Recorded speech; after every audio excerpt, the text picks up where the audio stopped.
반갑습니다. 지난 여름에 더운데 잘 지내셨는지 모르겠습니다. 오랜만에 조찬 모임을 갖게 됐습니다.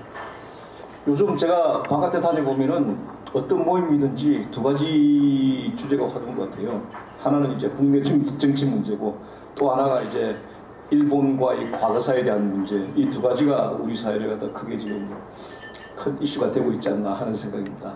근데 국내 문제와 과거 문제는 건설산업 비전 포럼에서는 부적절할 것 같고, 제 생각에는 오히려 글로벌과 미래 문제로 초점을 둬서 논의를 하는 게 좀 더 생산적이지 않을까 하는 생각을 해봤습니다. 그래서 제가 이제 조찬 모임 할 때마다 건설산업도 그냥 브리핑을 간단하게 하기로 했는데, 오늘은 뭘 할까 고심을 하다가 글로벌 기관들 같은 경우는 글로벌 건설 시장의 전망이나 글로벌 기업들의 어떤 지금 현재 돌아가고 있는 혁신이라든지 이런 데 대해서 어떻게 보고 있느냐, 이런 것들을 좀 간단하게 좀 소개를 드리는 게 오히려 더 좋지 않을까 하는 생각을 해봤습니다. 그런 차원에서 제가 구글 좀 검색을 한번 해봤습니다.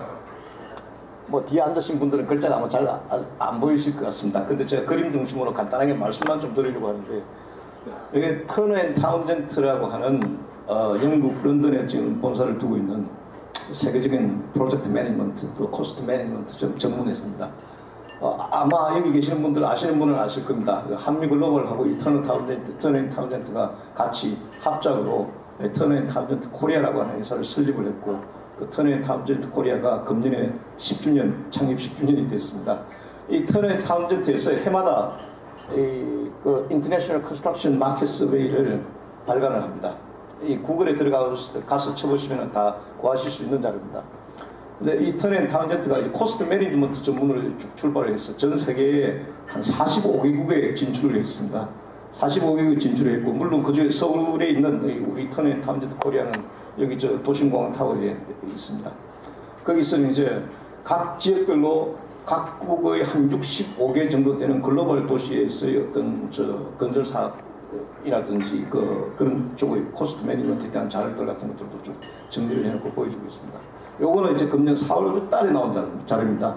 4월 달에 이 터너 앤 타운젠트에서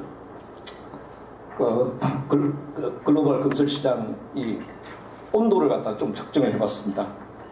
뜨거우냐, 따뜻하냐, 식었냐, 미지근하냐, 아니면 이제 아주 차가우냐, 이제 이런 걸 가지고서 이제 향후에 이제 시장 전망을 좀 서베이 결과를 발표를 하는데, 보면 키 하이라이트 보면 한 35개 지역 같은 경우가 한 64개 정도 지역 글로벌 도시를 대상으로 했는데 35개 정도가 따뜻한 편입니다. 그 다음에 이제 23개 지역은 이게 워밍업 되고 있는 중입니다. 차갑다고 평가를 한 지역은 한 5개 정도밖에 되지는 않습니다. 전 세계 건설 시장 같은 경우는 지금 2019년도 전망은 비교적 괜찮은 편이다 하는 결론을 내리고 있습니다. 차가운 지역은 뭐 5개 정도밖에 안 되고요. 새로 이제 이 회사에서 이제 2019년 서베이에 한 18개 지역은 새로 추가를 했는데, 어쨌든 전체 한 64개, 5개 정도 보면은 한 반 이상은 따뜻하거나 아니면 따뜻해지고 있는 중이다 하는 말씀을 드릴 수가 있을 것 같습니다. 한국은 어떻게 평가를 했냐? 미지근하다, 차갑기 직전인 상황이다, 이렇게 이제 평가를 하고 있습니다. 자, 제가 이제 요 그림을 왜 제가 보여드리려고 했는가 하면, 코스트 매니지먼트 전문회사다 보니까 이 뭐 간접비라든지 이 시공자 이윤이라든지 이런 것들도 조사를 해가지고 보여주는데, 서울이 지금 어디에 있냐 하면 요 위치입니다. 시공자 마진을 서울 같은 경우는 3.5%라고 평가를 하고 있습니다. 3.5%인데 요게 전체 숫자를 다 세보면은 64개입니다.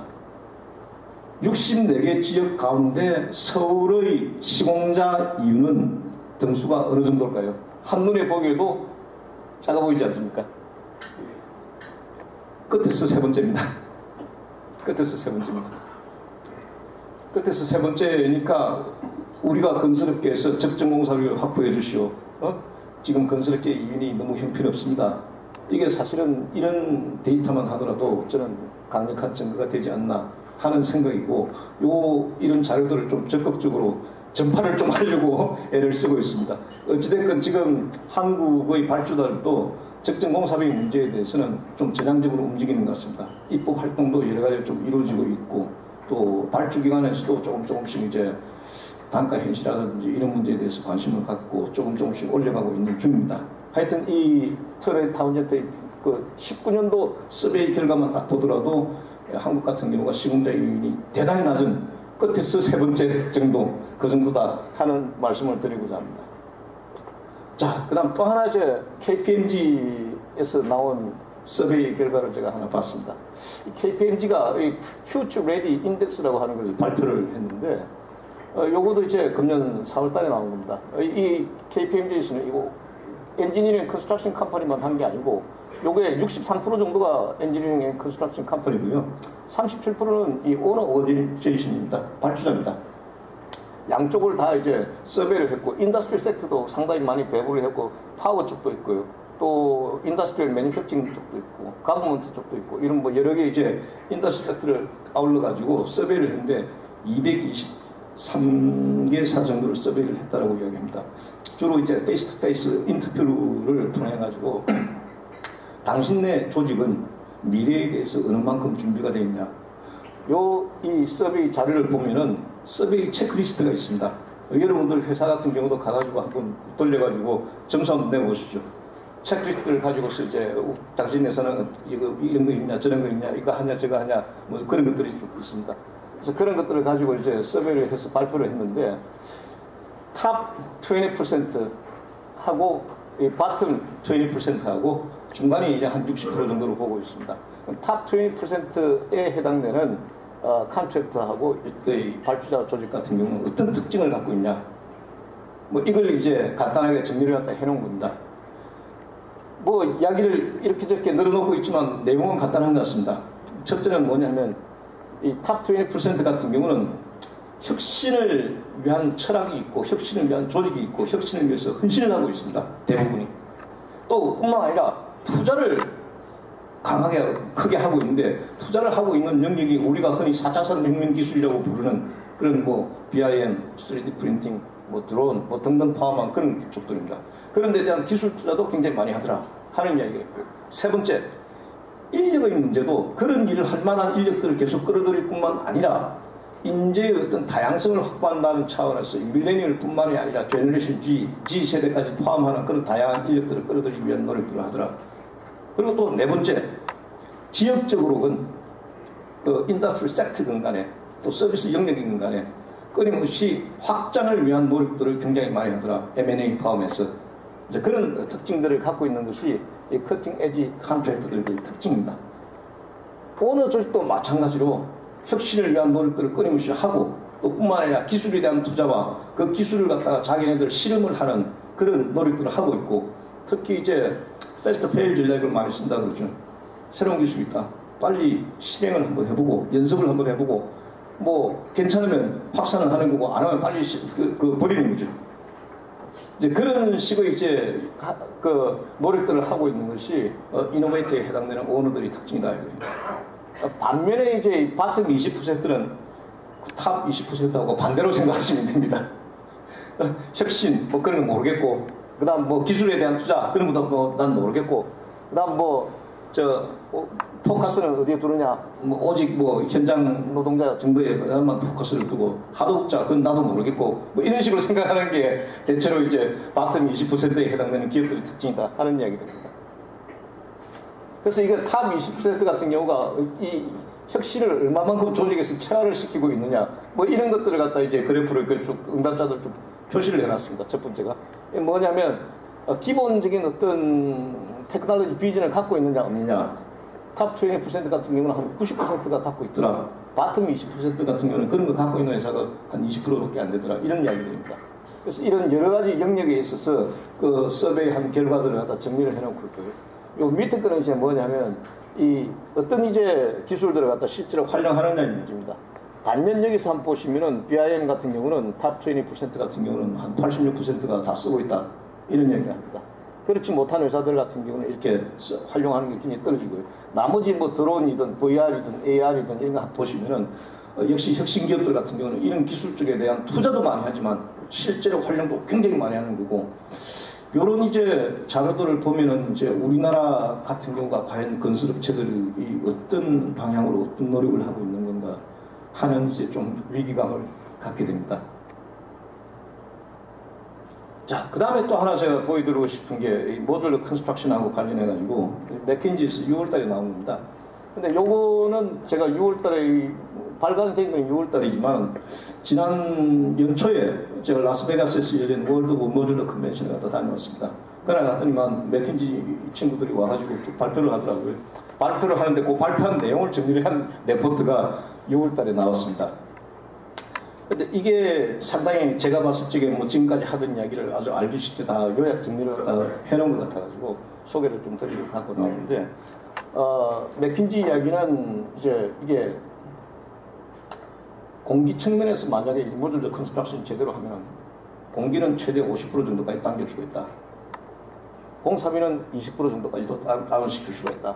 그래서 이 시장이 이제 어느 정도로 커질 거냐 하면은 2030년에는 한 1,300억 불 정도 수준까지 올라갈 거다 라는 이야기하고, 그 다음에 이제 코스트 세이빙 하는 것도 한 220억 불 정도 세이빙 가능할 거다 이렇게 이야기합니다. 근데 이게 왜 이게 모듈러 컨스트럭션이 전 세계적인 확산 가능성이 있느냐라고 이야기하면 그 핵심적인 동의를 두 가지로 이야기합니다. 두 가지가 뭐냐면 첫 번째는 주택 부족입니다. 주택 공급 부족입니다. 조금 더 정확하게 이야기하면 어포더블 하우스, 서민주택 공급 부족입니다. 영국 같은 경우는 해마다 한 30만 호 정도는 공급이 돼야 된다는데 지금 70대 이후는 계속 20만 호 정도밖에 공급이 안 된다라는 이야기를 합니다. 그러면 어떻게 해서 빨리 서민주택을 대규모로 공급을 할 거냐? 현장 시공 말고 공장 제작 조립 방식으로 하자라는 이야기고, 사실은 영국 같은 경우는 제가 공식 문헌을 보면은 모듈러 컨스트럭션 이런 말보다도 정부에서 사용하는 그 용어는 오프사이트 컨스트럭션입니다. 현장 시공을 온사이트 컨스트럭션 이렇게 표현하고, 공장 제작 조립 방식이 오프사이트 컨스트럭션이라고 이야기합니다.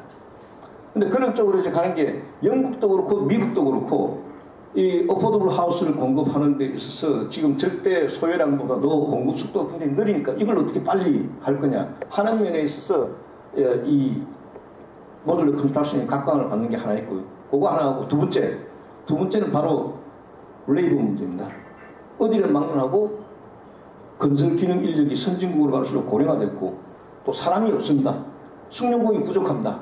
그래서 공장 제작 조립 방식을 갖다 크게 활용을 갖다 하지 않을 수가 없다는 거죠. 자, 그래서 이제 그렇게 되면은 이 방식으로 나가면 이 앞으로는 이 산업에 참여하는 주체들의 어떤 역할이라든지 이런 것들 굉장히 많이 달라져야 된다. 이런 이야기들을 하고 있습니다. 자, 그러면 요 데이터는 의미가 있는 것 같아서 제가 한번 보여드리려고 갖고 왔는데, 내가 한번 보시면 뭔가 하면은 3%라고 하는 게 하우징 시장에서 모듈러 컨스트럭션이 활용이 되고 있는 비중입니다. 미국의 경우는 3%, 영국은 5%, 오스트레일리아도 5%, 차이나 같은 경우 6%, 저머니가 독일이 10%, 일본이 한 15%, 여기 핀란드 등등 같은 경우는 한 45% 정도 됩니다. 자, 그러니까 미국 같은 경우 아직 이런 정도밖에 안 된다 하는 이야기고, 요 그래프는 어떤 이야기냐 하면, 요거는 이제 주택에 대한 수요고, 이거는 이제 레이버 문제입니다. 이쪽에서 뭐냐면, 요쪽 영역으로 가면 갈수록 모듈러 컨스트럭션의 필요성이 더 크다라는 이야기인데, 여기서 이제 이야기하는 게 요 앞에도 이렇게 써놨지만은, 오스트레일리아, UK, 싱가포르, 미국의 웨스트 코스트 지역, 이쪽 같은 경우가 굉장히 유망시장으로 이야기를 하고 있습니다. 요 그림에서 한번 보시면은 그런 지역들을 갖다 이제 좀 꽂아놓고 설명을 하고 있습니다. 어쨌든 지금 현재 보시면은 미국 같은 경우가 한 이런 정도 3%, 영국도 한 5% 정도인데, 이게 한 이런 정도로 가야 되는 거 아니냐 하는 이야기들을 계속해서 하고 있습니다. 근데 이렇게 가려고 하면 여러 가지 이제 고려해야 될 그 변수들이 많죠. 이 규제 문제든 또 어떤 자재 문제가 됐건, 퀄리티 문제가 됐건, 또 스플라이 체인 문제가 됐건, 뭐 이런 등등 여러 가지 것들이 다 이야기가 되고 있습니다. 근데 과거에는 아시다시피 이 우리나라도 공업화 주택이라고 하는 촌스러운 이름으로 모듈러 주택을 이야기했는데, 이거 유럽도 그렇고 미국도 그렇고 옛날에는 다 이미지가 아주 안 좋습니다. 모양도 보기 흉하고 품질도 영 떨어지고 그냥 서민층들이 그냥 못 사는 사람들이 사는 동네고 그런 거인데, 지금은 상당히 상황이 달라졌습니다. 왜 이게 각광을 받느냐? 과거하고 다른 것이 디지털리제이션 때문이다 라고 이야기합니다. 디지털 기술을 활용해가지고 설계부터 다른 거고 그 다음에 그 just in time delivery까지 다 됩니다. 물류라든지 이런 모든 것까지 다 달라졌습니다. 그래서 그 대표적인 예로서 이야기하는 것이 미국의 카테라고요. 또 뭐 영국 같은 경우 키어그룹 같은 경우도 이야기를 하는 경우가 있는데 민간에서 이미 이것도 비즈니스 모델에 대한 논쟁까지 확연하게 이루어지고 있는 것 같습니다. 카테라 같은 경우는 이른바 엔드-투-엔드 그 서비스를 한다라고 이야기하면서 공장까지도 자기들이 직접 만들어가지고 전부 다 하지 않습니까? 서플라이 체인 전체를 수직적으로 완전히 통합을 했습니다. 근데 다른 한쪽에 영국 기업들 같은 경우는 그렇게 하지 않는 것 같아요. 자기들이 이제 공장 이런 여러 가지 이제 컨소시엄을 구성을 하는 거죠. 근데 어느 쪽이 더 나을 거냐? 그건 뭐 아직 이야기할 단계는 아닌 것 같은데 하여튼 비즈니스 모델에 대한 논쟁들도 많이 벌어지고 있습니다. 그래서 제가 이 이야기를 왜 하는가 하면은 내일 오후 2시에 건설에 관해서 스마트 모듈러 포럼이라고 하는 걸 합니다. 뭐 건설경제신문하고 저희 연구원도 후원기관으로 가가지고 하고 있고요. 이전에 저 같이 연초에 같이 미국에 그 월드 모듈러 컨벤션을 갔을 적에 같이 갔던 멤버들이 쭉 다 참여를 하고 국내에서 이런 사업들을 오래전부터 했던 포스코 ANC라든가 중견업체로서는 유창 ENC 같은 회사들도 다 참여를 해가지고 하기로 했습니다. 근데 어제 마침 제가 LH의 변창흠 사장께서 건설에 오셔가지고 업계하고 간담회를 하는데 그 자리에서도 이제 LH 같은 경우도 마찬가지로 야 이거 건설업계하고 LH하고 같이 좀 해봤으면 좋지 않겠느냐. 혁신성장이라고 하는 관점에서 주택도 양을 많이만 공급할 게 아니고 조금 이제 이런 모듈러 컨스트럭션 방식을 좀 도입을 해가지고 혁신적인 방법으로 좀 하는 것들을 같이 조금 강구를 해보자. 당장에 뭐 필요한 거는 뭐 필요한 게 있으면 무용력이라도 같이 하고 해야 되는데 그런 기회를 같이 만들어보자 하는 이야기들을 서로 좀 주고받고 갔었습니다. 그래서 우리 같은 경우도 이런 측면에 조금 더 많은 관심을 갖고서 시작을 본격적으로 좀 해봐야 될 시기가 왔지 않았나 하는 생각을 해봅니다. 그래서 어쨌든 이런 어떤 주제하고 연관해서도 저희 같은 경우에 이제 조금 건설산업 비전 포럼의 주제이기도 하고요. 뭐 이런 것들을 가지고서도 지속적으로 좀 팔로우를 했으면 하는 생각입니다. 너무 이제 외국 이야기만 하다 보니까 국내 이야기는 한 가지는 하고 넘어가야 될 것 같은 생각을 한번 해봤습니다. 최근에 어떤 동향하고 관련해서 이야기하면 건설산업 활력 제고 방안 정부에서 이걸 8월달에 발표를 했죠. 뭐 특별한 내용이 있는 건 아닙니다. 이 규제 개선하겠다. 그리고 어떤 적정 공사비 문제에 대해서 정부에서도 좀 신경을 쓰겠다. 제도 개선이나 이런 것들 해주겠다. 그 다음 또 이제 새로운 건설 시장 개척 차원에서 스마트 건설 기술 이거 R&D만 하더라도 2천억이라는 거 아닙니까? 그걸 어떻게 배분할 거냐 하는 작업들이 지금 다 이루어지고 있는 거고요. 이런 스마트 건설 기술 조기 개발 및 적용 확산을 위한 노력도 할 뿐만 아니라 이제 당장에 필요한 인프라 사업에는 한 16조 정도 투자를 따하겠다 하는 등등을 내용으로 하는 건설산업 활력 제고 방안을 발표를 했습니다. 그래서 이제 내년도 사업계획을 이제 본격적으로 조금 세우셔야 될 텐데 SOC 예산 같은 경우는 금년에 이미 20조 원을 넘었었습니다. 금년도 SOC 예산이 연초에 작년 말에 국회에서 확정된 게 19.8조 원이었고요. 추경에 6천억이 반영이 됐습니다. 그래서 실제 금년도 SOC 예산이 공식적으로 보면 20조 원이 넘어갔는데 내년의 경우는 어떻게 될 거냐. 글쎄요. 지금 현재 이야기는 금년 대비 10% 이상 올린다. 라는 걸로 방침이 정해졌기 때문에 아마 한 21조, 25조 정도는 되리라고 보고요. 적어도. 국회 가면은 또 국회에서 한 1조 원 정도 더 붙어 오겠죠. 그렇게 본다면 내년 같으면 한 23조, 24조 정도 되지 않을까. 내후년은 어떻게 되느냐. 제가 볼 때는 내년보다는 당연히 내후년이 더 많습니다. 사업을 벌려놓은 게 있기 때문에. 그래서 결국 뭐냐 하면 토목 인프라나 이쪽은 향후 한 3년간 제가 보기에는 괜찮을 것 같습니다. 그 이유는 지난번 브리핑할 때도 잠깐 말씀드렸지만 금년 상반기에 정부가 SOC 투자하겠다고 발표를 한 계획만 하더라도 예타면제 사업 24조, 생활 SOC 48조, 그 다음 노후 인프라 32조, 합쳐서 104조입니다. 그게 이제 예산에 반영이 되기 시작한다면은 결국 내년에도 SOC에서는 넣을 수밖에 없고 내후년은 더 넣을 수밖에 없는 구조입니다. 단 공공시장하고 민간시장의 비중이 옛날하고 많이 달라졌죠. 옛날에는 공공이 1이라 그러면 민간이 뭐 잘해봐야 2 정도였는데 작년도 수주 실적을 갖고 제가 보면은 1대3 정도 비중입니다. 3배 정도 큰 게 민간시장입니다. 아시다시피 그 민간시장의 또 반 이상을 차지하는 게 주택입니다. 이 부분 같은 경우가 해소가 안 된다면은 뭐 계속 전체적인 건설 경기는 굉장히 좀 어려울 수밖에 없는 거고, 다만 그 와중에도 공공 인프라 시장은 향후 한 2, 3년간은 괜찮지 않을까 하는 생각입니다. 그런 면에서 조금 긍정적인 요인도 있다 하는 말씀도 드리겠습니다. 예, 제 말씀은 이런 정도로 마치도록 하겠습니다. 그리고 무엇보다도 이제 9월 25일 날 건설산업 비전 포럼에서 해마다 한 번씩 개최하는 국제 세미나가 개최가 됩니다. 국제 세미나에 터렌 타운제트의 아마 아시아 쪽을 전체 총괄하는 분이 한국에 오셔가지고 발표를 하실 거고요. 또 에이롭이라고 하는 세계적인 엔지니어링 회사가 있습니다. 거기서도 이제 오셔가지고 발표를 하실 테고, 저희하고 비전 포럼하고 같이 MOU를 체결했던 영국의 Constructing Excellence 전 CEO였던 돈 워드도 와가지고 영국 건설사람 혁신 등등하고 관련한 여러 가지 주제에 발표를 할 텐데, 우리 회원 여러분께서 많은 좀 참석과 지원을 부탁드리겠습니다. 감사합니다.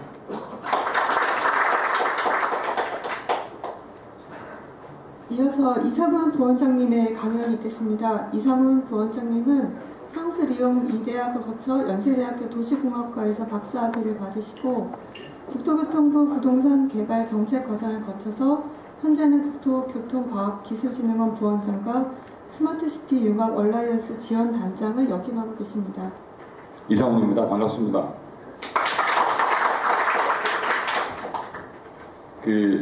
이상훈 원장님께서 해외 건설시장 동향과 그다음에 혁신과 기술에 대한 여러 가지 국가별 기업의 인식, 그다음에 모듈러 주택 이런 거에 대해서 이렇게 좀 말씀을 해주셨는데, 저희도 사실 국토교통과학기술진흥원이죠. 이 모듈러 주택 관련하고 굉장히 노력을 많이 하고 있습니다. 그래서 이 말씀 좀 드리고 넘어가야 될 것 같아요. 규모는 작지만 마곡지구에 우리 포스코와 같이 해서 이 R&D 사업으로 모듈러 주택을 갖다가 이제 개발한 바 있습니다. 그리고 얼마 전에 천안 두정동에 임대주택 40호짜리, 이거는 이제 금강건설하고 스테커라고 하는 그 회사하고 해서 반반씩 나눠갖고 이제 모듈러 주택을 갖다 만들었는데, 굉장히 재밌는 일이 있었어요. 이게 지난달에 이제 오픈을 했는데 공사가 시작되니까 그 주민들이 굉장히 술렁술렁 됩니다. 민원 넣는다고 그러더라고요. 근데 민원 넣기도 전에 공사가 끝났어요. 5일 만에 끝났습니다. 40% 짓는데. 왜냐면 다 조립해갖고 와서, 스테코는 인필 방식이라고 그래갖고 서랍 집어넣듯이 이렇게 쭉쭉 쌓는 그런 시공을 했고요. 그 다음에 금강건설은 이렇게 스타킹 방식이죠. 이렇게 적층식으로 해서 이제 집어넣는데 5일 만에 끝났습니다. 그리고 저희가 요번에는 한 100호, 200호 되는 좀 큰 규모로 해서 실증 사업을 또 지금 진행하고 있습니다. 그래서 공부 중에 있는데 7개 정도 지자체가 이제 참여를 갖다가, 지자체 산하 도시공사 이런 일들 있죠. 참여를 해서 저희가 지금 심사 중에 있습니다. 서울시도 들어오고 경기도시공사도 들어오고 안산도 들어오고 많이 들어왔어요. 근데 문제는 코스트입니다. 천안 두정 같은 경우에 평당 코스트가 650만 원입니다. 근데 저희가 크게 하는 이유는, 크게 하면 할수록 규모의 경제가 발생할 수 있다. 코스트 다운될 것이다 라는 거죠. 그래서 저희는 모듈러 주택에 굉장히 많은 관심을 기울이고 있습니다. 그거와는 별개로 모듈러 주택이라는 이름을 이제 저희가 이제 R&D를 해왔는데, 아예 이제 영국식으로 오프사이트 컨스트럭션을 해서 그것도 지금 저희가 기획을 하고 있습니다. 큰 규모로 가져가려고. 여기까지 말씀드리고 스마트시티에 대해서 좀 논의해 보도록 하겠습니다. 스마트시티에 대해서 그동안에 우리 건설산업 비전 포럼에서도 많은 논의를 하셨죠.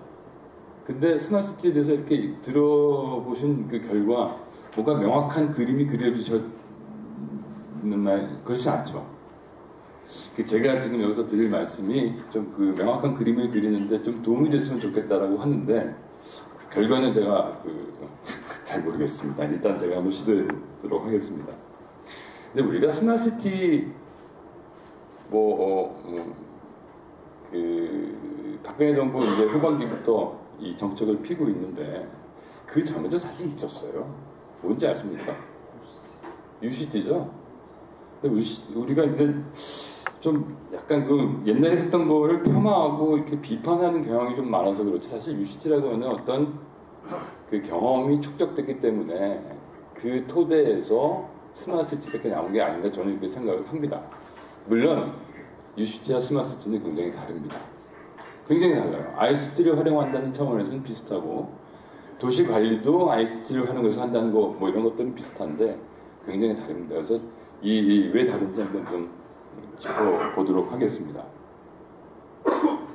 순서는 다음과 같습니다. 추진 배경 간단히 넘어가겠습니다. 주최 측에서 시간이 얼마 없으니까 추진 배경을 좀 빨리빨리 해달라는 그런 요청을 하셨어요. 그 다음에 쟁점인데요. 4가지입니다, 사실은요. 이게 의사결정 방식의 문제, 그 다음에 물리적 공간은 도대체 뭐냐, 스마트시티에서. 그 다음에 3번째는 기술 혁신이 나오고 이게 사회적으로 어떻게 수용되느냐, 이런 문제도 좀 고민해 봐야 되고요. 4번째는 플랫폼 경제의 특징입니다. 독점 문제. 여기까지 한번 짚고 넘어가도록 하겠습니다. 이건 넘어가겠습니다. 이거 다 지금까지 굉장히 많이 들으셨을 것 같아서요. 도시 문제가 심화되고 있다. 도시 이슈는 뭐 이런 것들이 있다. 그래서 이런 것들을 해결하기 위해서 스마트시티라고 하는 걸 들고 나왔습니다. 뭘 갖고? ICT라고 하는 거죠. ICT 등 예컨대 무슨 4차 산업혁명을 통해서 나온 여러 가지 기술들, AI라든지 자율차 여러 가지 있겠죠. 근데 여기서 기술이 뭘까요? 아까 우리 이상호 원장님께서도 이제 세계 건설시장 동향하면서 기술을 굉장히 이제 중요시하는 그런 움직임에 대해서 말씀을 해주셨는데, 사실 기술은 파실리테이터입니다. 우리가 이전에 생각했던 스마트시티, 그리고 그 전에 나왔던 UCT, 근데 굉장히 테크놀로지 드리븐 했던 정책과 사업들이었어요. 근데 스마트시티는 기술 주도하는 게 아니고요. 기술은 하나의 파실리테이터, 뭔가 도시 문제를 해결하고 사람들의 삶의 질을 제고하기 위한 수단으로 간주합니다. 좀 얘기가 어렵죠, 이렇게 되니까. 그래서 일단 좀 넘어가겠습니다. 구성 요소를 보게 될 것 같으면은 도시 인프라가 있고 ICT라든지 AI, IoT, 블록체인 이런 기술들이 있는가 하면은 그것뿐만 그 위에 물리적 공간 있잖아요. 물리적 공간 중요하지 않습니까? 물리적 공간도 있고 그보다 더 중요한 게 뭐죠? 이거는 레이저 프린터가 사람입니다, 사람. 그게 굉장히 중요한 포인트인데 간과하는 경향이 있어요. 기술 위주로 가다 보면 사람이 잊어먹어요. 이런 거죠.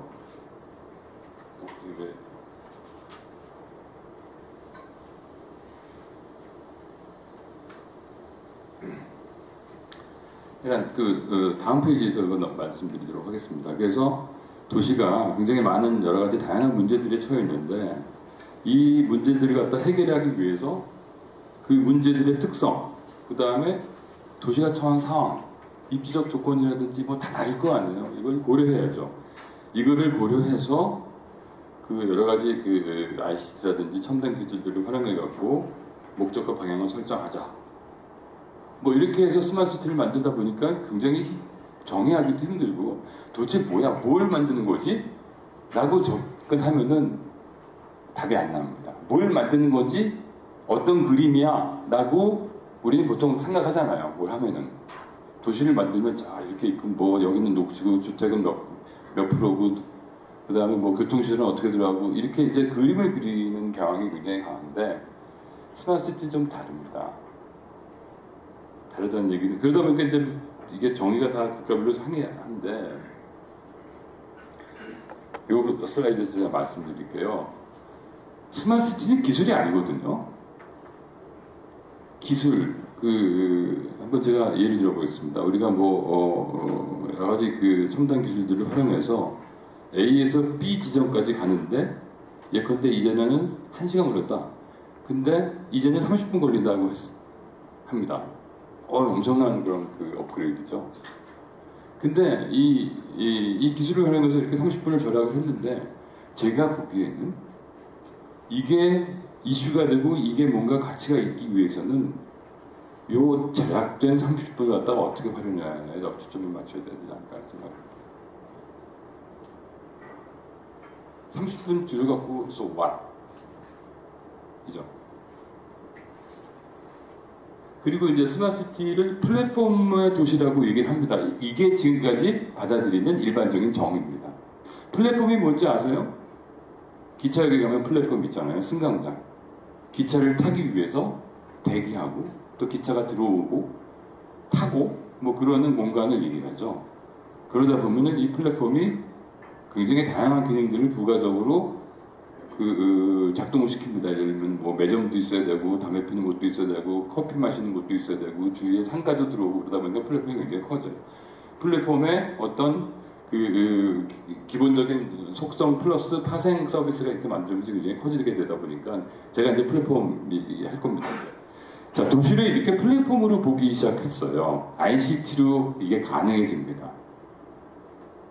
그래서 이제 스마트들 보통 이런 식으로 정의를 하는데 이렇게 정의하니까 이게 뭐지? 플랫폼이라고 하는 게 분야별로 다 만들어질 수 있거든요. 그럼 도대체 뭘 하는 거지? 그래서 결국에는 이 도시 문제를 해결하기 위해서 그리고 그를 통해서 사람들의 삶의 질을 해결하기 제고하기 위해서 이 첨단 기술을 활용해 갖고 뭔가 서비스를 만들어내고 그렇죠? 그럴 때 스마트시티가 가치가 있다라고 생각을 합니다. 그리고 이 쟁점에서 이제 말씀을 드릴 텐데 ICT를 활용하고 어떤 분야에 이 스마트 시티를 만들고 하는 것들은 누가 합니까? 사람이 하죠. 시티즌들이 하죠. 그렇기 때문에 이 사람이 중요한 건데 결국에는 제가 보기에 스마트 시티가 이렇게 그림을 그려갖고 보여주는 그런 게 아니라 과정이라고 생각을 합니다. 과정. ICT 기술을 이용해서 사람들이 뭔가 문제를 해결하는 과정. 심지어는 ICT 같은 기술이 필요 없을 수도 있습니다. 사람들이 스마트하게 거버넌스를 구축해서 문제를 해결 나간다고 하면 굉장히 스마트한 거예요. 그것도 스마트 시티죠, 사실. 근데 어쨌든 이게 4차 산업혁명과 같이 등장한 그런 개념이기 때문에 기술은 또 중요시 해야죠, 사실. 그래서 기술에 대한 이해는 제가 이제 아까 잠깐 말씀드렸던 그런 내용들이 되겠습니다. 요거는 아까 이승호 원장님께서 잠깐 언급을 하셨는데 저희가 지금 추진 중에 있는 스마트 건설 기술 사업입니다. 이게 예비 타당성 조사 300억 이상 R&D 사업도 다른 여타 사업과 마찬가지로 예타를 통과해야 됩니다. 과기부 예타를 통과하고 기재부에서 돈을 받는데 1,500억 지원하고요. 민간에서 500억 해서 2,000억짜리 프로젝트입니다. 이게 아마 10월 정도 되면은 이제 저희가 계획한 걸 갖다 발표해서 공론화 시키고 내년 한 이것저것 프로세스를 갖다 감안하면은 한 3월, 3, 4월 정도에는 이제 스타트가 될 것 같습니다. 저 이것 때문에 굉장히 머리 아픕니다. 4개 분야에 13개의 과제인데 자, 이 총괄은 누가 하느냐? 실증은 지금 정해져 있어요. 도로공사에서 하기로 했습니다. 지금 도로공사에 고속도로 공사 현장을 갖다가 받아갖고 하기로 했는데 굉장히 골치가 아픕니다. 근데 제가 이 건설기술 사업을 왜 들고 나왔냐면요. 스마트 시티라고 하는 게 ICT를 활용해서 뭔가 문제를 해결하다 보니까 다양한 것들이 다 포함이 됩니다. 다양한 분야가 다 포함이 될 수 있다라는 그런 좀. 그래도 사실은 스마트 시티 하면은 이해가 잘 안 가는 거예요. 뭐 이렇게 복잡하고 뭐 다 하려고 하지? 근데 그게 제가 보기엔 이렇습니다. 아까 말씀드렸다시피 도시 문제를 해결하고 사무실을 해결하기 위해서 제고하기 위해서 그런 첨단 기술을 활용해 갖고 뭔가 이렇게 솔루션을 만들어내는 도시, 이렇게 연결된 도시라고 하면 좀 쉬워요. 근데 그러다 보니까 도시가 원자 분야가 많잖아요. 이것저것 다 고려해야 된다는 거죠. 건설 산업도 마찬가지입니다. 그래서 지금 디지털화가 이제 엄청 이루어지고 있는데 뭐 이런 내용들로 지금 구성이 되어 있습니다. 건설 장비 디지털화가 있고요. 그 다음에 시공 디지털화, 안전 통합 관제 시스템 만들고 플랫폼 만들고 테스트 배당 이런 4개의 분야로 이루어져서 진행이 될 겁니다. 이거는 스마트시티에 대한 그 해외 정의인데 뭐 제가 지금 말씀드리는 사실 비슷합니다. 그래서 지금까지 쭉 드린 그 말씀을 이제 종합을 해보면은 스마트시티는 기술만 있는 것도 아니고 굉장히 다양한 구성 요소들이 이렇게 어울려져 있다. 거기에는 그 여러 가지 인프라도 있고 물리적 공간도 있고 그 다음에 뭐니 해도 중요한 사람들이 있더라.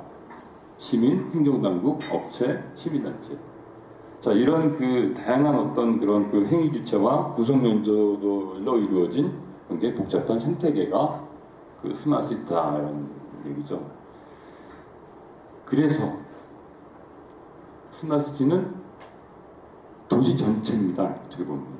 그러다 보니까 하나의 시스템으로 놓고 보는 거예요. 그 시스템 하에 뭐 여러 가지 플랫폼이 있을 수가 있는 거고 전체를 또 플랫폼으로 놓고 볼 수 있는 거고 그러다 보니까 이게 그냥 띄어내갖고 요것만 개별적으로 접근하기보다는 홀리스틱하게 접근을 해야 된다라는 결론에 도달할 수 있어요. 홀리스틱하게 전체적인 어떤 그런 관점에서 접근하다 보니까 나오는 쟁점이 아까 제가 말씀드렸던 의사결정 방식, 그 다음에 물리적 공간과 디지털 공간 간의 균형 문제, 그 다음에 기술 혁신과 사회적 수용성 간의 균형 문제 이런 것들입니다. 이런 균형들을 막스마이즈 해야 되는 게 사실은 스마트시티의 성공 여부가 달려있다는 걸 할 수가 있죠. 상향식과 하향식 의사결정, 우리가 UCT 할 적에 신도시 하다 보니까 그냥 상향식 아니고 하향식 탑다운 방식으로 이제 했어요. 도시 통합 건설센터 만들고 그다음에 센서 붙이고 CCTV 달고 그랬죠. 근데 도시가 신도시만 있는 게 아니고 그리고 신도시 뭐 이제 뭐 3기 신도시 얘기 나오지만은 사실 기존 도시가 굉장히 중요했죠. 도시 재생도 하고 그러는데 그러니까 기존 도시는 사람들이 살고 있지 않습니까? 사람들이 원하는 걸 해줘야 될 거 아니에요. 그러다 보면은 들어야 됩니다. 바텀업이 돼야 돼요. 의사결정 방식에 있어서. 저희가 이제 주목한 게 뭐냐면은 시범사업 많이 합니다. 정부에서. 국토부뿐만이 아니고 뭐 각 부처에서 시범사업 엄청나게 많이 하거든요. 근데 시범사업이 그냥 시범사업으로 끝나요. 그리고 시범사업만 어떤 부처에서 하는 거 보니까 한 30년 하더라고요. 시범사업이 제대로 된 지속 가능한 서스테이너블한 사업이 되고 정책이 되려면 어떻게 될까? 그 탑다운이 아니죠. 사람들이 원하는 걸 해줘야 됐을 때 그게 원하는 걸 할 적에 그때 이 사업이 성공적으로 이루어지면서 지속 가능할 수 있게 된다라고 얘기할 수 있겠습니다. UCT 시범사업 제가 사실은 이거 UCT 담당을 했었어요. 2011년, 2012년도에 도시재생 과정하면서 그 UCT 시범사업 하면서 그때 이게 아마 2012년 그 내부 보고서인데 이게 제가 내부 보고서 들고 나와볼 거다 이렇게 보여드리는 게 아니고 네이버에서 지금 떠다니는 거 받아왔습니다. 그 UCT 사업에 대해서 이제 내부적으로 이거는 좀 필요하다, 이건 좀 부족하지 않느냐라고 생각했던 것들이 뭐 굉장히 여러 가지가 있는데 그걸 요약하면은 그 밑에 세 줄입니다. 의사결정 방식이 하향식이었더라. 그 다음에 왜냐면 뭐 신도시 만들다 보니까 당연히 그렇겠죠. 근데 신도시가 만들어지고 사람들이 입주하기 시작하면은 사실 상향식으로 갈 수 있어요. 어쨌든 전형적인 하향식 사업이었고 시장과 도시의 특성을 고려치 않고 그 추진이 됐다. 시민이나 민간학교 의견도 추진 그렇지 않았다. 그리고 해양식 사업 특징이라고도 할 수 있죠. 그 다음에 이 스마트시티로 정부 정책이 전환되니까 이제 결국은 표류하게 되는데 이런 여러 가지 이 문제점들을 놓고 봤을 때 가장 중요한 거는 의사결정 방식이었더라. 이런 말씀 드릴 수 있겠습니다. 이거 어디 갔습니까? 많이들 가보셨을 텐데요. 바르셀로나죠? 바르셀로나. 제가 굉장히 좋아하는 도시인데요. 그러면은 누군지 아시죠?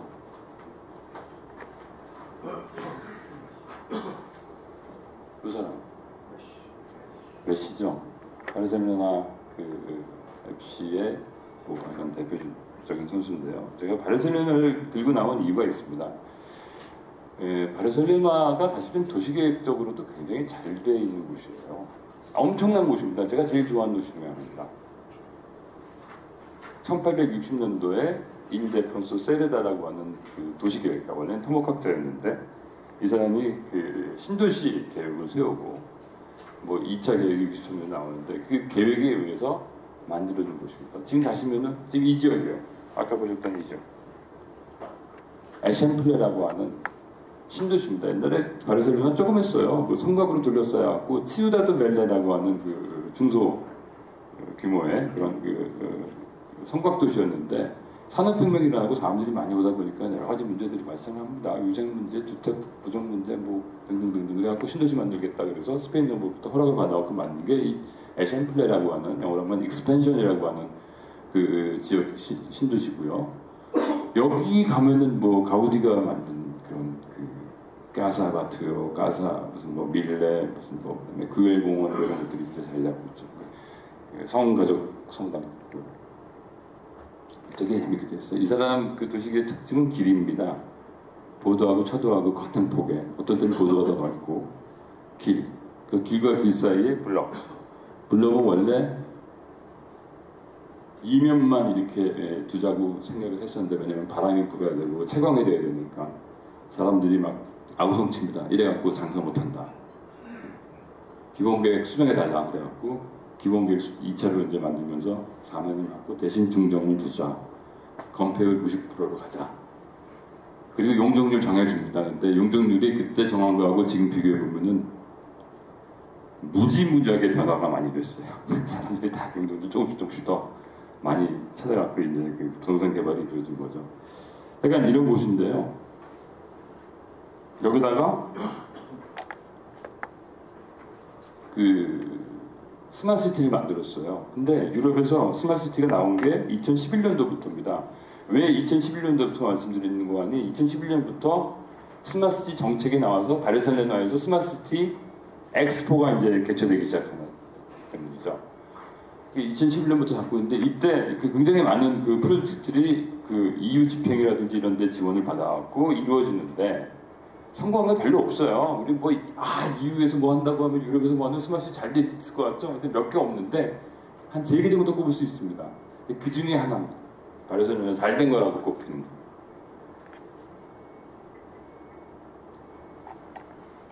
그 바르셀로나 스마트시티에 대해서 그럼 왜 성공했느냐 이게 분석을 해놓은 게 있어요. 그게 Field Science, Action Science Report라고 하는 그 잡지인데 여기서 10가지로 이제 정리를 해놨습니다. 도시화에서 대해서 적절하게 진단했다. 기술은 수단으로 활용을 했다. 적절한 전략, 장기 비전, 그 다음에 계획, 그리고 홀리스틱한 접근, 그 다음에 예산, 뭐 기존 정책과의 어떤 정합성, 그리고 중요한 거, 시민 참여, 그리고 모든 행위 주체를 통합한 효과적인 거버넌스, 업계 및 생태계와의 연합, 이런 것들입니다. 제일 중요시하게 여기 밑에 이렇게 쭉 나와 있어요. 뭐 사람에 관한 얘기입니다. 그 내용을 보게 될 것 같으면은요, 뭐 별거 아닌 것 같은데 이런 생각하실 수 있을 거예요. 제가 하나 예를 들어보겠습니다. 스마트 가로등 사업이 있어요. 우리도 사실 스마트 가로등 밖에 나와서 많이 합니다 지금. 그래서 스마트시티의 어떤 그런 기본 골격이 스마트 가로등으로 이루어지는 경우가 많거든요. 지금 해외에서 많이 하고 있어요, 사실은요. 근데 스마트 가로등 사업 별거 아닌 것 같은데, 이렇게 해놓고 제가 작년에 갔더니 담당 국장이 나왔고 설명을 해주면서 굉장히 자랑스러워 하더라고요. 스마트 가로등을 만들고 와이파이 존을 설치하고 스마트 가로등에 CCTV와 센서를 달아갖고 거기서 정보를 받아갖고 그 데이터를 갖다가 또 활용할 수 있게끔 하고, 그렇죠. 우리가 하는 거랑 비슷합니다. 비슷한데 자랑스러워하는 이유가 이 사람들이 모여갖고 이 분야를 갖다 선정을 하고 그 다음에 이 계획을 만들고 예산을 투여하는 과정에서도 모든 행위 주체들이 같이 참여했다는 거예요. 거버넌스를 통해 갖고 있다는 겁니다. 그리고 거기에는 민간 파트너십, 민간 기업국, 시스코하고 엄청나게 긴밀하게 그 협의를 통해 갖고 그런 사업들을 했다. 그래서 요만큼 하기로 했었어요. 근데 이게 점차 확대되고 도시 전체로 다 지금 뻗어나오고 있습니다. 스마트 가로등 사업이. 지속 가능한 사업이죠. 하나의 지속 가능한 정책이고요. 이렇게 나왔기 때문에 굉장히 자부심을 갖고 이제 설명을 하더라고요.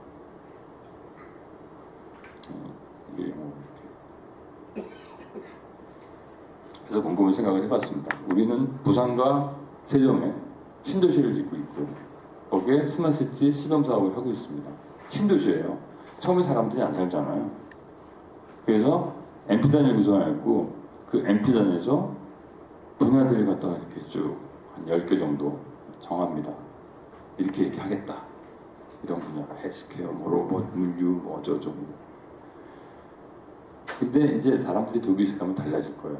사람들이 그러니까 그 MP단에 정한 분야를 위해서 이제 플랫폼을 쭉 깔면은 그 플랫폼을 통해 갖고 데이터들이 들어오기 시작합니다. 사람들이 입주하면서 살다 보면은 그런 데이터들이 이제 쌓일 거 아니에요. 자, 그러면 그때 그 데이터를 활용해야죠. 그때부터는 이제 바텀업으로 가야 됩니다. 사실. 처음에는 탑다운으로 해서 시작할지 모르겠지만은 결국 그 주민들의 어떤 그런 거버넌스를 통해 갖고 바텀업으로 이제 가는 게 필요하지 않겠느냐 이렇게 봅니다. 그래서 부산 에코델타시티 국가시범사업 잠깐 말씀드렸는데 이런 내용이고요. 그런가 하면은 그 저희 진흥원에서 그 추진하고 있는 스마트시티 R&D 사업이 있습니다. 뭐 이름이 길어요 사실. 스마트시티 국가혁신성장 동력사업 이렇게 돼갖고. 근데 저희 그 R&D 사업은 이제 3가지 과제로 구성되어 있는데 첫 번째는 그 오픈 그 데이터 플랫폼을 갖다 이제 만드는 게 있고요.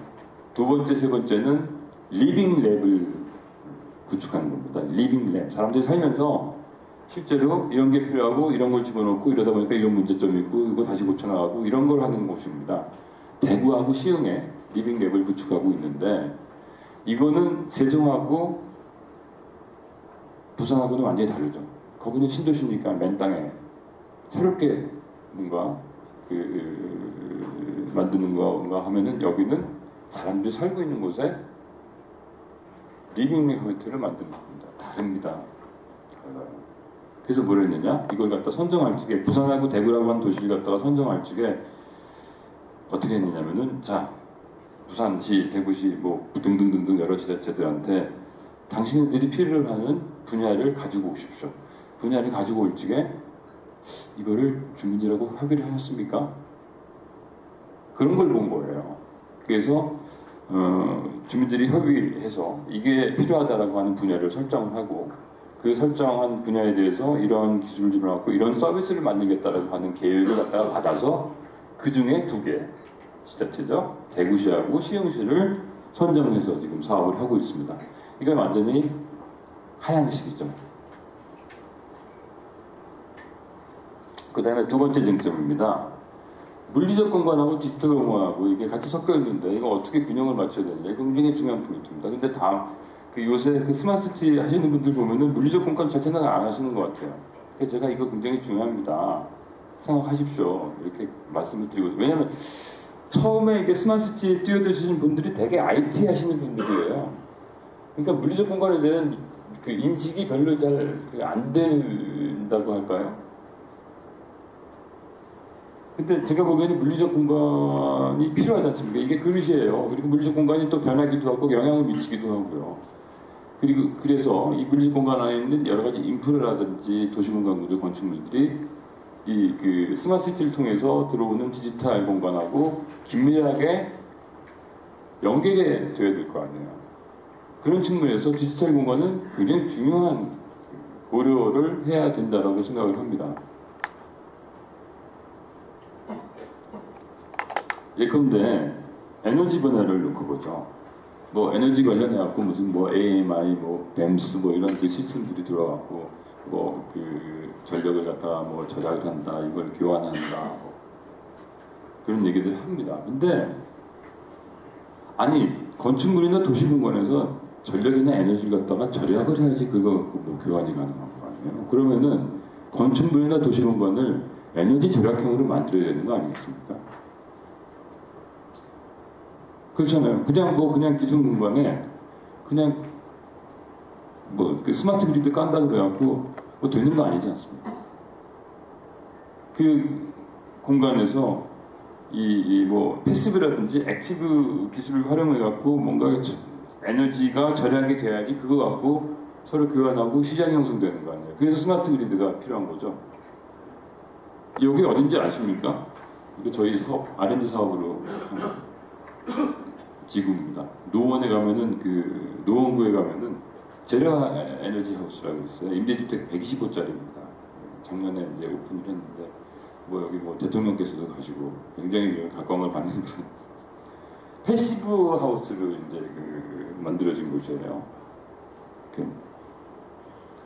뭐 태양광을 갖다가 옥상에도 붙여놓고 그다음에 옆에도 붙여놓고. 근데 재밌는 게 이제 패시브로 하려다 보니까 단열이 중요하잖아요. 건설하시는 분들 이제 고민들 많이 하실 겁니다. 외단열 사용해갖고 한 70% 정도의 에너지 세이빙을 합니다. 그다음에 30%는 액티브 방식, 그러니까 신재생 에너지, 태양광, 지열 뭐 이런 걸 통해 갖고 이제 충당을 했고요. 그래서 제로 에너지를 시행을 했는데 이런 게 만들어져야지 여기서 절약되는 전력을 갖고 뭐 옆에 그 동네하고 같이 이렇게 교환도 하고 그러는 거 아니겠어요? 그래서 이건 영국인데 그냥 넘어가겠습니다.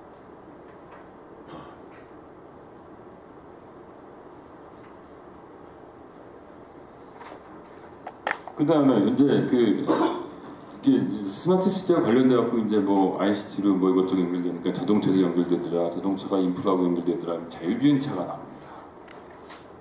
자율주행차도 나오고 퍼스널 모빌리티, 뭐 라스트 마일 무슨 뭐 그 마이크로 모빌리티 그래서 스쿠터라고 하죠. 스쿠터, 전동 스쿠터 뭐 이런 것들이 나오는데.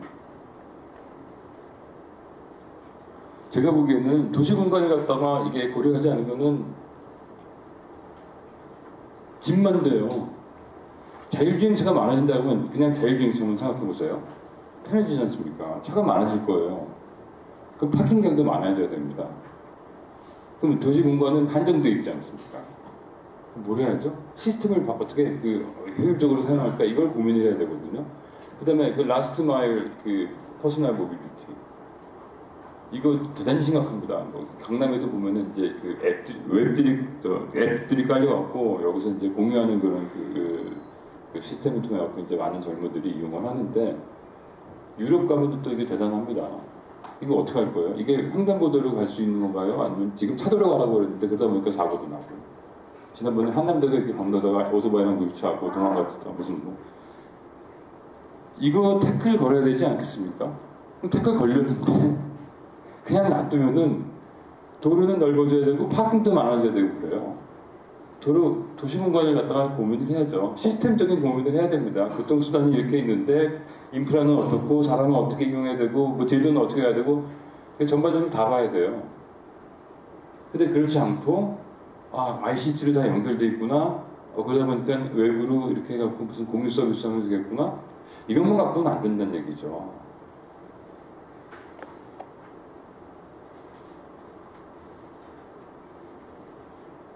그 다음에 이게 하이퍼 커넥티드니스, 초연결성, 그래갖고 사람들이 다 연결됩니다.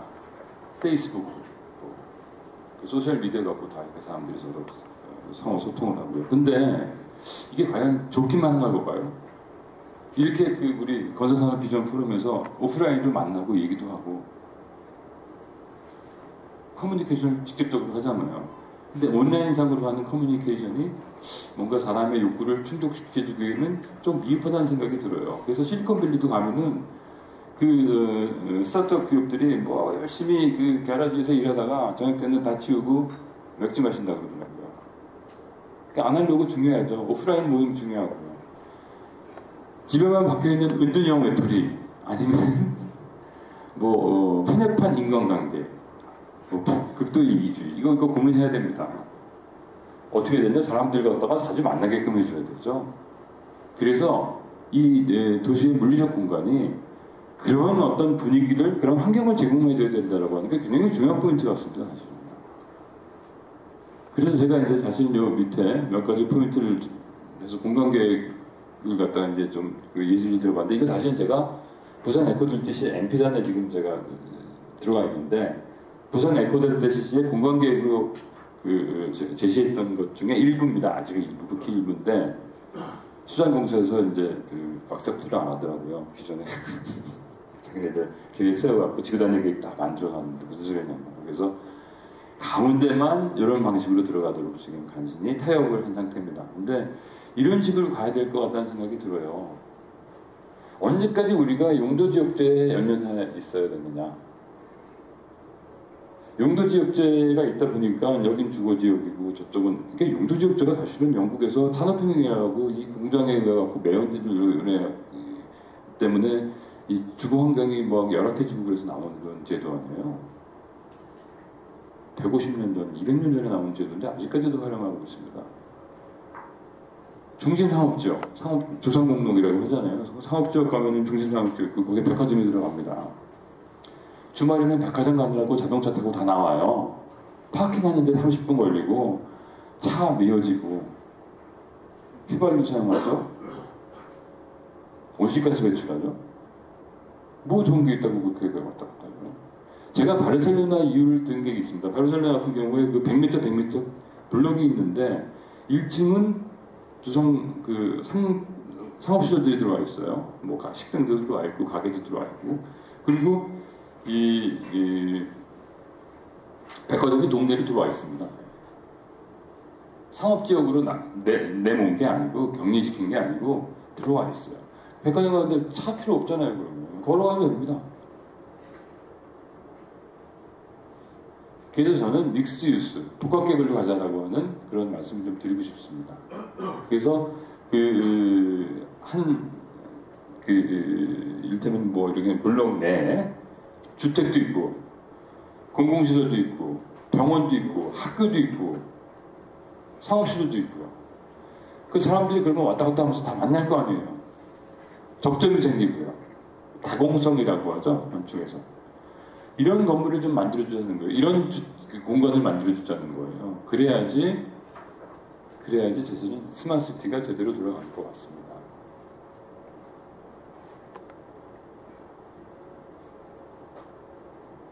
그 다음에 이제 기술혁신하고 이제 사회적 수용성. 제가 몇 분 남았나요? 5분 남았나요? 빨리 가야 됩니다. 이거 뭐, 제가 뭐, 말씀 안 드려도 충분히 이해하시겠죠? 우리 택시하고 카카오 뭐 사태를 봐도 이게 쉽지 않구나. 기존 생태계가 반발하고 그럼 이거 어떻게 바꿔가야 되느냐. 혁신이 좋은 거 알죠. 근데 혁신이 좋기만 한 건 아니잖아요. 왜냐면 기존 생태계를 갖다 파괴하니까. 그럼 이거에 균형을 맞출 수 있는 노력이 필요하고, 정부가 제가 보기에는 좀 더 적극적으로 나서갖고 서로 설득도 하고 타협점을 만들어 나가야 된다고 생각을 될 것 같습니다. 그래서 기술 혁신이 긍정적 효과도 있지만은 부정적 효과도 있습니다. 이거 잘 고민해보고 그 생태계 반발된 뭐 사회적 수용성 문제에 대해서 노력을 좀 어떻게 좀 해야 될 것 같습니다. 그래서 나오는 게 규제 샌드박스예요. 과기부, 그다음에 뭐 산업부 다 규제 샌드박스 사업들 하고 있고, 저희도 스마트시티 관련해갖고 규제 샌드박스 사업을 지금 추진 중에 있습니다. 세종하고 부산에 한 10개씩 해갖고 한 20개 정도 규제 샌드박스 사업을 하기 위해서 지금 공모 절차 진행 중에 있습니다. 이런 어떤 그런 규제 샌드박스 사업을 통해서 뭐 한번 해보고 이거에 대한 어떤 효과를 분석해보고 그래서 뭐 좀 지속 가능하게 기존 생태계의 어떤 그런 문제점을 해결하면서 가는 게 좀 필요하지 않겠느냐. 이게 규제 샌드박스 사업에 대한 여러 제도적인 어떤 그런 얼개를 좀 말씀드리고 있고요. 그래서 제가 지금 주장하는 게 이제 사실 EU 집행위하고 저희 같이 하고 있는 그런 사업인데요. 폴리시 랩이라고 하는 겁니다. 리빙 랩하고 어떻게 보면 비슷한데 이런 겁니다. 혁신적이고 디자인 지향적 방식으로 공공부문에 관여하는 시민과 민간기업을 참여시켜서 정책을 수립하는 절차와 구조. 이거 필요합니다. 국제적으로.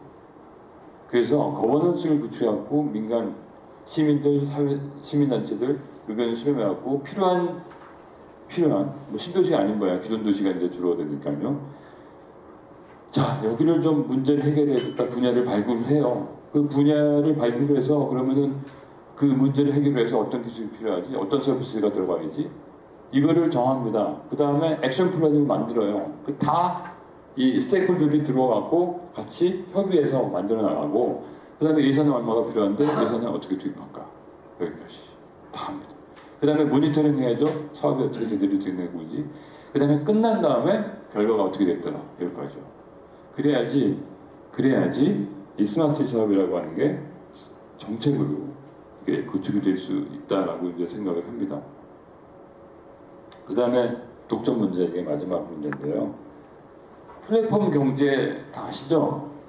애플, 페이스북, 아마존, 구글. 옛날에 그 PC 위주의 그 무슨 인텔이라든지 뭐 이런 데가 지금 죽고 이런 플랫폼 경제하는 데가 지금 뜨고 있지 않습니까? 이게 무지막지하게 뜨고 있습니다. 보세요. 글로벌 그 기업들 시가총액. 애플이 2010년 기준으로 해서 895조 원이고요.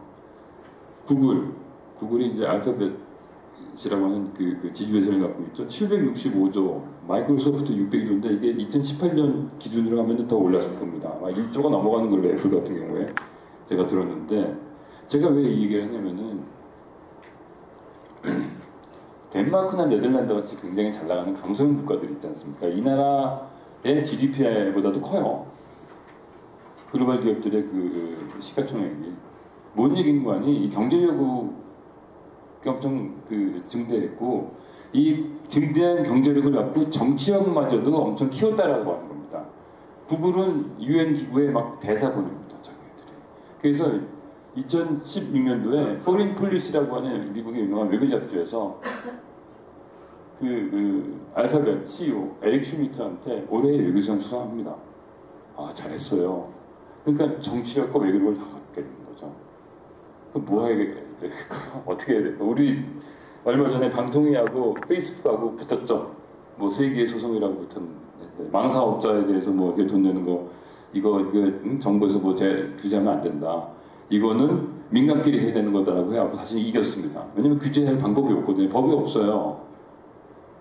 근데 가만히 생각해보면 이 사람들이 플랫폼을 갖다 거대하게 뭐 구글이면 검색 플랫폼 뭐 이런 플랫폼들이 있지 않다. 이걸 운영을 하다 보니까 다 가져가요. 다.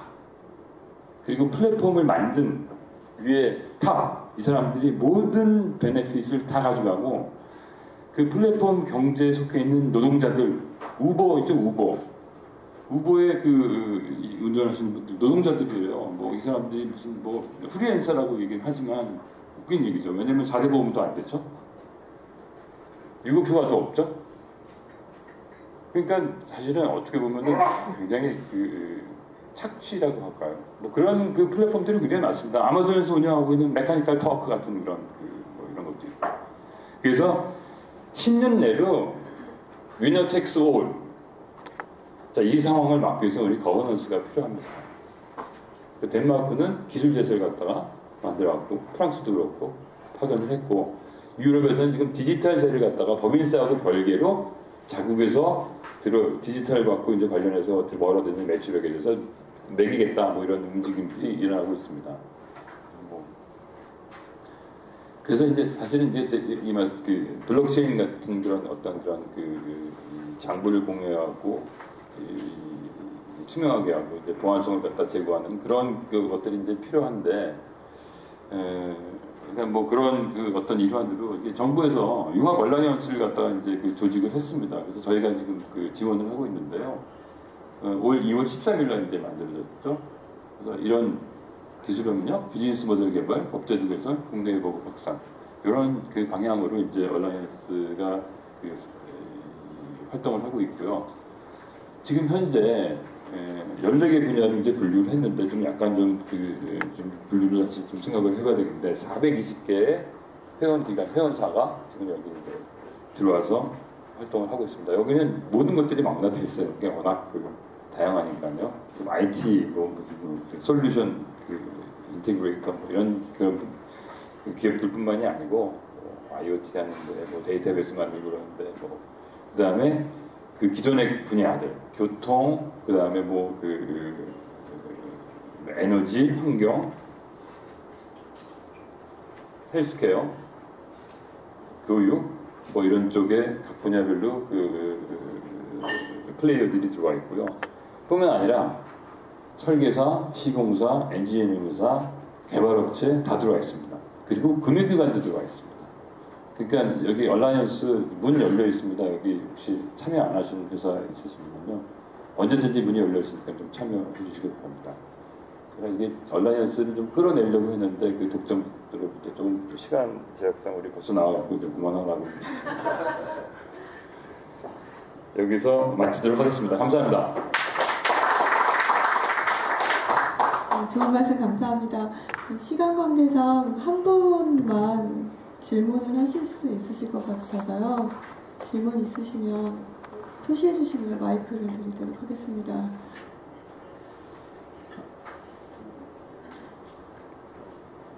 마이크는 필요 없고요. 예, 한국환경관리위원회를 맡고 있는 남보원입니다. 오늘 저 발표 아주 잘 들었고 훌륭했습니다. 오늘 스마트 시리 관련해가지고 쭉 말씀을 하시는데 결국 이 스마트 시리를 하는 목적은 그 사람 중심의 도시, 또 쾌적하고 안전하고 편리한 이 도시 아니겠습니까? 그래서 주민들은 계속해서 살고 싶은 도시, 또 방문객들은 다시 찾고 싶은 도시, 이런 걸 만들려고 하는 것 같은데 지금 어떻게 보면 스마트라는 쪽에 지나치게 강조를 하신 것 같아가지고 앞으로 그린이라는 것이 그린 앤 스마트로 가야지 않겠는가 어떻게 생각하십니까? 굉장히 좋은 지적해 주셨습니다. 그린 가야 됩니다.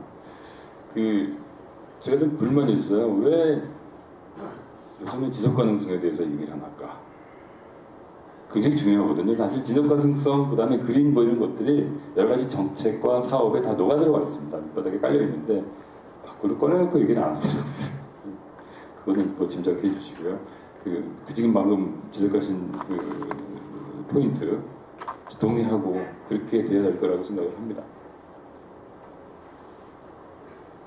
네, 말씀 감사합니다. 박수로 감사하겠습니다. 마지막으로 공동대표이신 서울대학교 이현수 교수님의 마무리 말씀 듣도록 하겠습니다.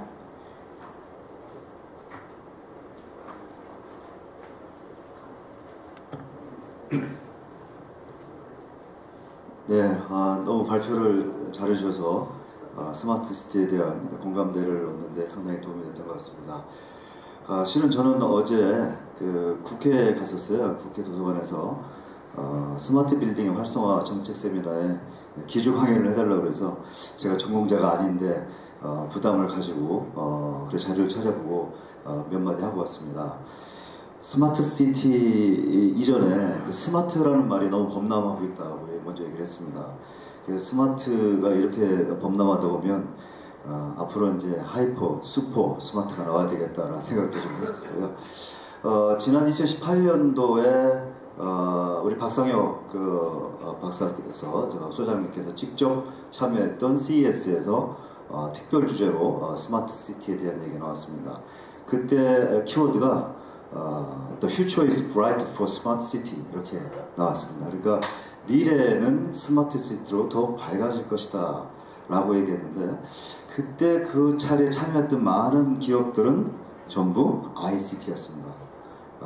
여러분 다 아시다시피 그 유명한 우리 이사원 박사님도 소개해 주셨지만 그런 ICT 기업들이 거버넌스를 가지고 있다는 거죠. 그래서 그러다 보니까 조금 전에 남궁은 우리 회장님께서 말씀해 주신 바로 그런 인간 중심의 스마트 시티가 조금은 부족한 게 아닌가라는 그런 생각을 해봅니다. 또 하나는 스마트 시티의 구성 요소에 대한 서로 어떻게 보면 관계도 좀 미흡한 것 같다.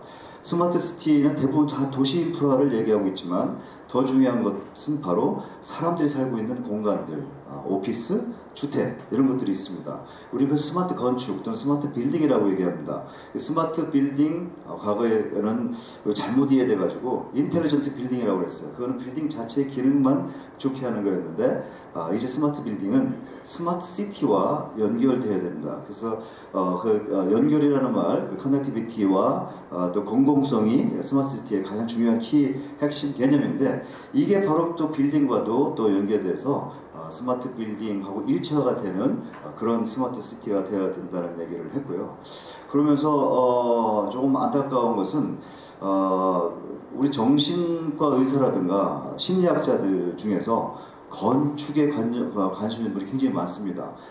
제가 책을 읽은 책 중에는 퍼 키드웰이 쓴 헤드스페이스라는 책이 있는데 그 책에서 보면 도시 환경이 삶의 형태를 결정하는 것이 아니라 바로 인간의 삶의 형태에 따라서 도시가 형성되어야 된다고 얘기를 하고 있습니다.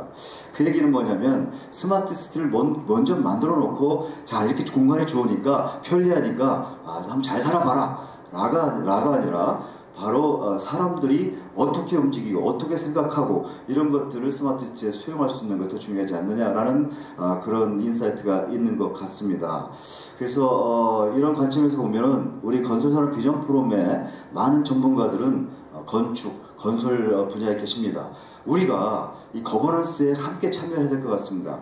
우리 지금 이상훈 원장님께서 쟁점 몇 가지를 말씀해 주셨는데 의사결정 문제 그리고 또 어떻게 보면은 이 기술 혁신과의 어떤 그 수용성 문제 또 독점의 문제 얘기했지만 저 두 번째 게 상당히 중요한 것 같아요. 물리적 공간과 디지털 공간이 잘 융화돼야 되겠다는 그런 말씀에 저는 감명을 받았습니다. 그래서 그 역할을 누가 할 수 있느냐? 바로 우리 비전 포럼에 있는 전문가들이 할 수 있지 않을까 이런 생각을 해봅니다. 아무튼 이 스마트 시티는 피해갈 수 없는 그런 어떤 흐름 속에 있습니다. 이 스마트 시티가 우리나라에서는 어떻게 보면은 많은 여러 가지 관점에서 볼 때 장점을 많이 가지고 있습니다. 경험도 있고요, UCT의 경험도 있고, 그래서 이걸 잘 활용하면 지금 약간 늦게 따라가고 있지만 외국의 어떤 스마트 시티에 관심 있는 많은 그런 전문 기업들 또 국가들보다도 훨씬 더 독점적 위를 차지할 수 있다라는 그런 생각을 해보고요. 보면은 그 자하디드 같은 건축 설계 사무소는 지금도 모스크바라든지 이런데 어떻게 보면은 건축적인 또 도시계획적인 그런 관점에서 IT 그 전문가들과 이렇게 협업을 하고 있는 그런 것도 보면서 우리나라도 좀 더 관심을 가지고 이 스마트 시티가 국내뿐만 아니라 이제 세계로 이렇게 나가면서 새로운 건설 시장을 모색하는데 좀 많이 도움을 받았으면 좋겠습니다. 다시 한번 이 바쁜 가운데도 이렇게 좋은 강연을 해주신 이상원 한국교통과학기술진흥원의 부원장님께 큰 박수 한번 보내주십시오.